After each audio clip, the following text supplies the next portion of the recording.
Okay then guys, what is going on? Cloud Plays here and welcome back to another video here on the channel, and today we are diving into Diablo 4 where we have a load of information with regards to the Season 1 coming from the Digital Deluxe and Ultimate editions of the game and how the Premium Battle Pass unlocks.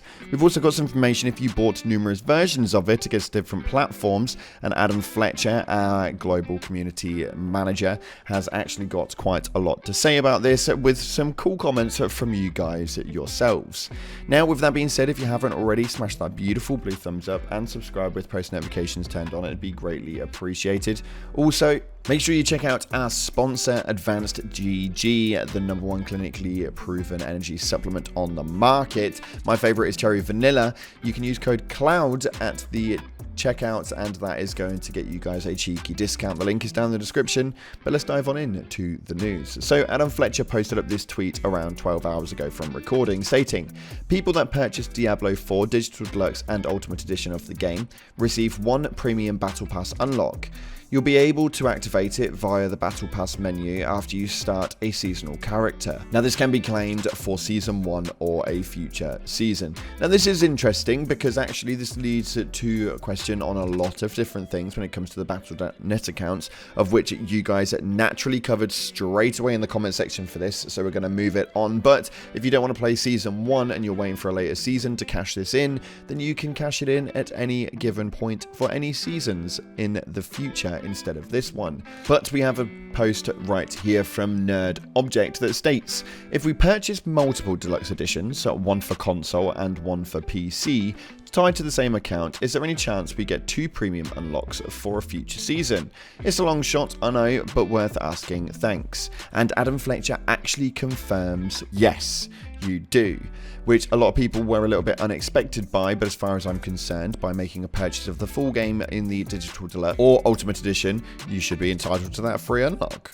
Essentially, it means if you want to use them straight away, you will unlock them either on the first 2 seasons, or you can utilize them as and when you want. You've got the unlock there available for both seasons. But that is pretty damn cool. But there is some information that we have about the new patch that's going to be coming with said season.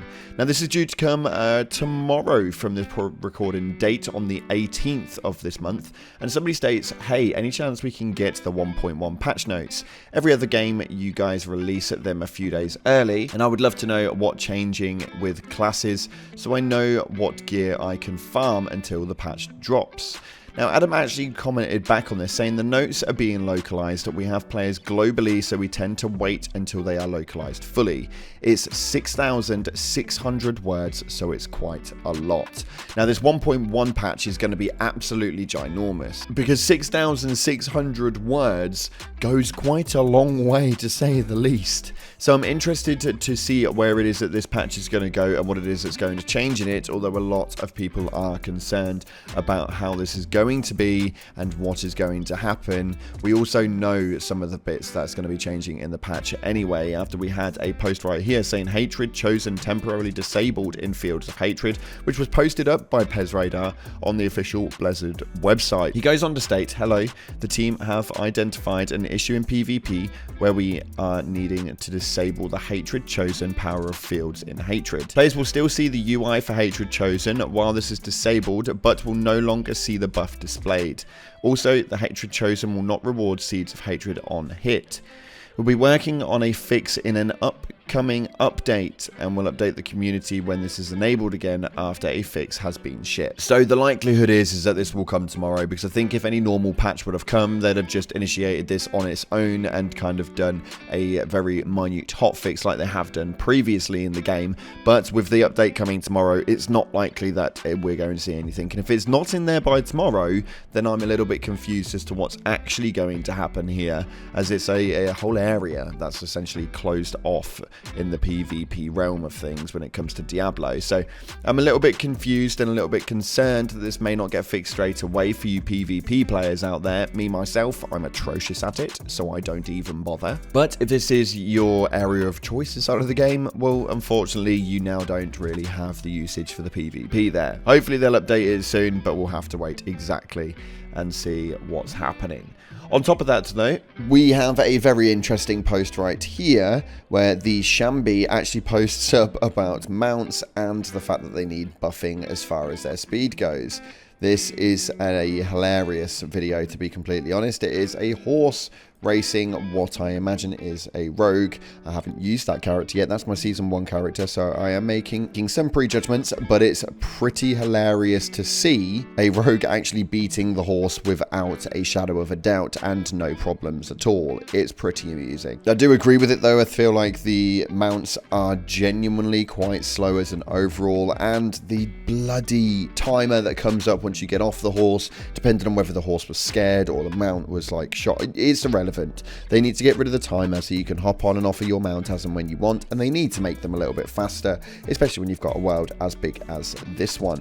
But as an overall though, it's quite bloody funny to say the least. We have a very valid point coming right here inside the Diablo Reddit with nearly 4,000 upvotes on it that states, how do we have over 120 dungeons and only like 12 bosses? If you're going to have so many dungeons, at least have more unique bosses. Could also use more enemies, but they live to die in droves, so it matters less. Which is a valid point, to be fair. If we've got so many dungeons, I'm not too sure why we don't have more boss encounters. They are all like within the same equivalent, and with there only being like 12 bosses, give or take, over the due course of them, that means that 10 dungeons across the map all have the same boss to go up against, which is a little bit frustrating to say the least, and I'm hoping this is something that changes in season 1, although it's not likely to be the case. It did kind of look like a bit of a saturation movement and just kind of cram as much as you can into an area and hope that it kind of sticks, whereas actually they'd have just like spent a bit more time on it. They could have maybe generated at least more bosses. Even if we had 24 bosses, there's only 5 dungeons